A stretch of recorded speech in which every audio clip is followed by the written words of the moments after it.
नमस्कार प्यारे विद्यार्थियों, मैं कुलदीप जांगिड़ आप लोगों के लिए आज फिजिक्स का एक नया टॉपिक लेके आया हूँ जिसका नाम है parallel combination of resistances. Last class में हमने सीरीज कॉम्बिनेशन ऑफ रेजिस्टेंसेज के बारे में स्टडी की और उसका सॉल्यूशन भी फाइंड आउट किया। आज हम बात करेंगे पैरेलल कॉम्बिनेशन ऑफ रेजिस्टेंसेज। तो पैरेलल कॉम्बिनेशन ऑफ रेजिस्टेंसेज में क्या होता है कि जितने भी रेजिस्टेंस पैरेलल में कनेक्टेड किए जाते हैं उनके सारे के सारे रेजिस्टेंसेज के जो फर्स्ट टर्मिनल होते हैं, जो फर्स्ट एंड होता है, वो किसी एक नोड से, और जो सेकंड जो एंड होते हैं वो किसी अदर नोड से कनेक्टेड होते हैं। दैट मीन्स फर्स्ट एंड और second end all the resistances are connected to the positive and negative terminal of the battery. इस केस में हम उनको कनेक्ट करते हैं और इस केस में कनेक्ट करने की वजह से सारे रेजिस्टेंसेज के ऊपर अप्लाइड जो पोटेंशियल डिफरेंस है वो सेम रहेगा, बट अलग अलग ब्रांच बनने की वजह से उनके अंदर सप्लाई होने वाला जो करंट है वो डिफरेंट हो जाएगा। और मैंने आपको बताया था लास्ट जो सीरीज कॉम्बिनेशन पढ़ा था उसमें कि जो भी कॉम्बिनेशन हम बना रहे हैं उसमें वेरिएबल क्वांटिटी कौन सी है, उस क्वांटिटी की हमें वैल्यू निकालनी है।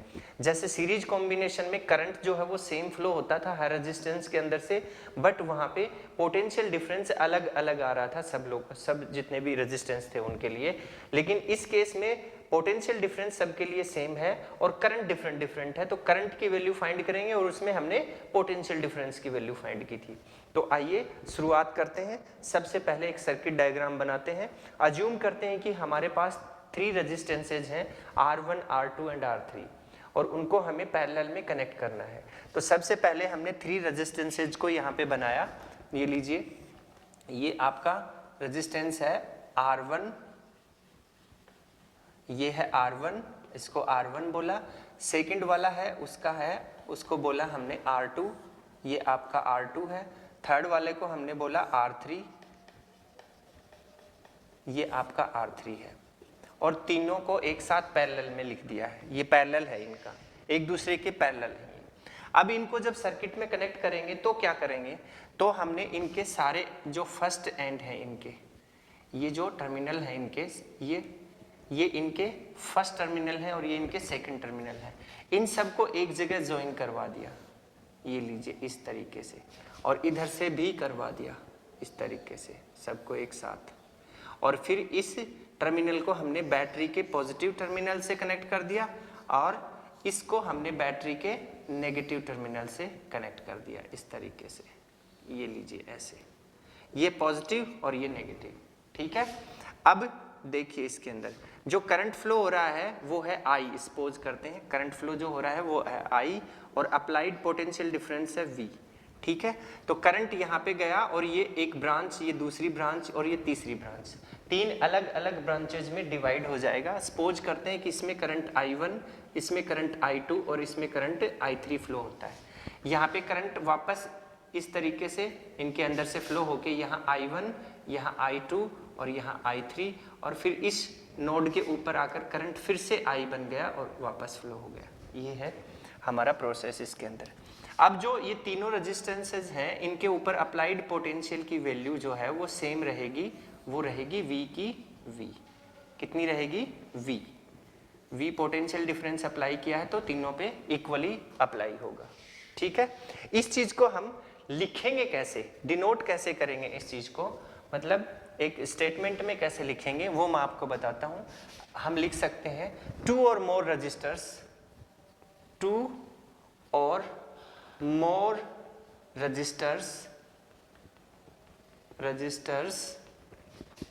are said to be 2 or more resistors are said to be, थोड़ा बड़ा लिख देता हूं, दिखाई नहीं दे रहा होगा, एक मिनट, यहां से लिख देता हूं 2 or more resistors are said to be connected in parallel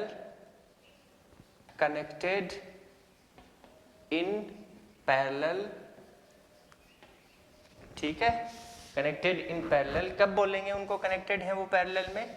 if the same potential difference, same potential difference, same potential difference exist ऐसे और लगा देते हैं, exist across these registers, across these registers। इस तरीके से हम इसको नाम दे सकते हैं कि ये किस में कनेक्टेड है, ये पैरेलल में कनेक्टेड है। ठीक है, अब देखो हम सॉल्यूशन निकालना शुरू करते हैं। सॉल्यूशन के लिए हमें क्या करना है, लास्ट क्लास में मैंने आपको बताया था कि वेरिएबल क्वांटिटी ढूंढनी है। तो लास्ट में जब हमने सीरीज में देखा तो वेरिएबल क्वांटिटी वहां पे क्या थी, पोटेंशियल डिफरेंस। यहाँ पे क्या है वेरिएबल क्वांटिटी, करंट। तो net current flow in the circuit is I. तो आई की वैल्यू क्या होगी, यहां से देखिए, since the net current flow in the circuit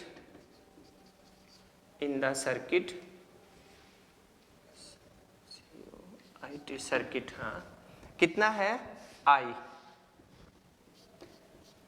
is equals to किसके बराबर होना चाहिए, I1 plus I2 plus I3 के इक्विवेलेंट होना चाहिए। इक्वेशन फर्स्ट देखिए, यहां से I करंट है, 3 टाइम्स डिवाइड हुआ I1 I2 I3 पार्ट्स में, और फिर दोबारा से ज्वाइन होके क्या बन गया I। तो I की वैल्यू जो है वो इन तीनों के एल्जेब्रिक सम के इक्विवेलेंट होगी। तो हमने इसको ऐसे डिनोट कर दिया, इसको इक्वेशन फर्स्ट बनाया। अब हम क्या करेंगे, ओम्स लॉ को यूज करेंगे। देखिए यहां से, अकॉर्डिंग टू ओम्स लॉ क्या होता है, V is equals to I R, ये होता है। Then I is equals to V by R. Since यहां से सोल्व करते हैं, since I is equals to V by R, equation second. Similarly I1 is equals to V upon R1, comma I2 is equals to V upon R2 and I3 is equals to V upon R3। ठीक है, now substituting or putting the values of I1, I2, I3 and I in equation first। now putting the values of I1, I2, I3 and I in equation first, ये first equation में डाला। तो I की value क्या है, I की value V by R है, V by R is equals to, यहां से I1 की value V upon R1 plus V upon R2 plus V upon R3, तीनों की वैल्यू डाल दी। अब आगे सोल्व करते हैं तो V by R is equals to, यहां से देखिए V को कॉमन ले लिया तो V कॉमन आ गया, और यहां से क्या बन गया, 1 upon R1 plus 1 upon R2 plus 1 upon R3, इस तरीके से। अब देखिए V से V कैंसिल हो गया, यहां से इसको कैंसिल कर दिया, तो क्या बनेगा आपके पास बन जाएगा 1 upon R is equals to 1 upon R1 plus 1 upon R2 plus 1 upon R3। और ये जो है ये किसके लिए है, ये हमारे I और V के लिए है। तो हमने इसी को मान लिया इक्विवेलेंट पैरेलल रेजिस्टेंस। क्या मान लिया, इक्विवेलेंट पैरेलल रेजिस्टेंस। तो 1 upon RP is equals to this one, ये फॉर्मूला आपके पास में निकल के आया, किसके लिए, पैरेलल कॉम्बिनेशन के लिए। ठीक है, अब इस पैरेलल कॉम्बिनेशन के लिए जो फॉर्मूला हमें मिला है, इसके लिए हम कुछ और चीजें डिफाइन कर सकते हैं, और वो क्या होंगी वो मैं अभी आपको राइट करके बता रहा हूं। तो हमारे पास जो फॉर्मूला निकल के आया वो फॉर्मूला अपना है 1/Rp is equals to 1/R1 plus 1/R2 plus 1/R3 plus and so on plus 1/Rn if n resistances are connected in parallel. अगर n रेजिस्टेंस पैरेलल में कनेक्टेड है तो ये फॉर्मूला हमारे पास में निकल के आया। अब ये जो फॉर्मूला निकल के आया है इससे हम कुछ कंक्लूजन्स निकालेंगे, जैसे हमने सीरीज कॉम्बिनेशन के लिए भी कुछ कंक्लूजन्स निकाले थे। तो अब सबसे पहला कंक्लूजन जो है, जैसे मैं बोलूं नंबर 1 मैंने लिखा है यहाँ पे, व्हेन टू रजिस्टर्स, मतलब दो ही रेजिस्टेंस जो है वो पैरेलल में कनेक्टेड हो, ऐसे मैं बता रहा हूं, when two resistances are parallel it can be shown। कैसे शो कर सकते हैं इनको, जैसे मैंने बोला यहाँ पे 1/Rp is equals to 1/R1 plus 1/R2 ऐसे दिखाया, सिर्फ दो ही कनेक्टेड हो उस केस की बात कर रहे हैं हम लोग। Then 1/Rp is equals to R1 R2 LCM आया और R2 प्लस R1, ऐसे इसको सोल्व किया। अब Rp इक्विवेलेंट निकालेंगे तो R1 R2 upon R2 plus R1, ये फॉर्मूला बन गया। मतलब इसको उल्टा ऊपर लेके जाएंगे तो ये भी इंटरचेंज हो जाएंगी इस तरीके से, तो हमारे पास में ये चीज़ निकल के आई। ये तो है आपका फर्स्ट केस। अब अगर सेकंड केस की बात करें यहाँ पे, जैसे नंबर 2, अगर मैं बोलूँ कि n आइडेंटिकल, सपोज कीजिए कि हमारे पास n रेजिस्टेंसेज हैं और वो आइडेंटिकल हैं और वो भी पैरेलल में जुड़े हुए हैं, कनेक्टेड हैं, तो उस केस में इक्विवेलेंट रेजिस्टेंस क्या होगा ये हमें निकालना है।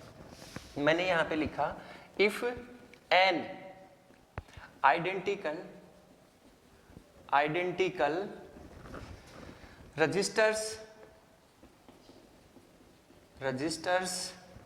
Are connected in parallel then, ठीक है, कैसे लिखेंगे, 1/Rp is equals to 1/R plus 1/R plus 1/R plus and so on, कितने टाइम्स, n टाइम्स, तो प्लस n/R, ठीक है, इस तरीके से। तो इसका इक्विवेलेंट क्या होगा, 1/Rp इज इक्वल्स टू, इसका इक्विवेलेंट हो जाएगा 1/Rp इज इक्वल्स टू कितने टाइम्स है, 1/R है, कितने टाइम्स आ रहा है 1/R इंटू n टाइम्स आ रहा है, तो हम लोग क्या दिखा सकते हैं, n/R, ठीक है। Then Rp is equals to, interchange करेंगे तो R/n, ये आपके पास में फॉर्मूला बन गया है सेकंड केस के लिए, ठीक है। Is that clear? ये चीजें हमें न्यूमेरिकल सोल्व करने में काफी मदद करेंगे।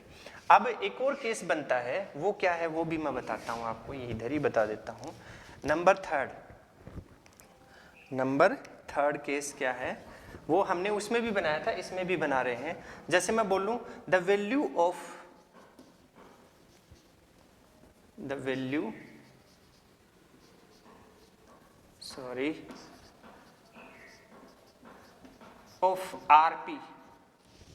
ऑफ आरपी, देखो जब हमने सीरीज कॉम्बिनेशन पढ़ा था तो उसमें जो इक्विवेलेंट रेजिस्टेंस आया था RS, वो रेजिस्टेंस की वैल्यू, उस रेजिस्टेंस का मैग्नीट्यूड सर्किट में कनेक्टेड जितने भी रेजिस्टेंसेस थे उनसे ज्यादा रहता है, हमेशा उनसे हमेशा मैक्सिमम रहेगा, उनसे हमेशा ज्यादा रहेगा, मोर देन होगा उनसे हमेशा।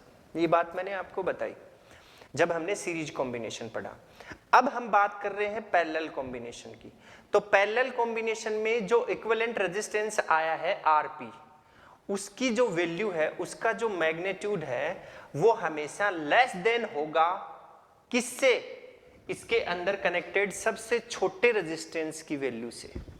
जैसे सपोज कीजिए R1 की जो वैल्यू है वो सबसे कम है किसके अंदर, इस सर्किट के अंदर जिसमें हमने इसको कनेक्ट किया है, तो इसका जो इक्विवेलेंट निकलेगा वो इक्विवेलेंट इस R1 से भी छोटा होगा, इस R1 से भी उसका मैग्नीट्यूड छोटा रहेगा हमेशा।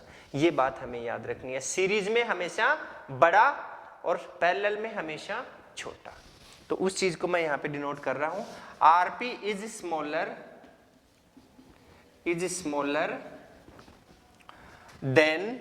Smaller than the